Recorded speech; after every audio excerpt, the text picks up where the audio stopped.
korang hari ni Dina nak buat mukbang soto Madura Ayah nampak tak? by Rina. Tak apa bos. Macam ni. Oh my god. So apa yang korang akan dapat dengan soto Madura ni? Korang akan dapat nasi impik, lepas tu telur separuh, lepas tu kentang goreng, kentang hirisan. Kita goreng kentang goreng yang dihiris dan crunchy. And then korang akan dapat potongan ayam. Potongan ayam ni bukan ayam biasa. Ini memang ayam yang direbus. Sebab ni ayam tulang ni yang direbus.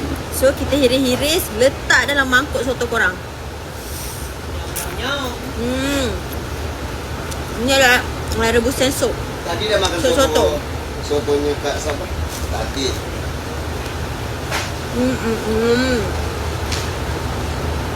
Korang akan dapat ayam yang berempah.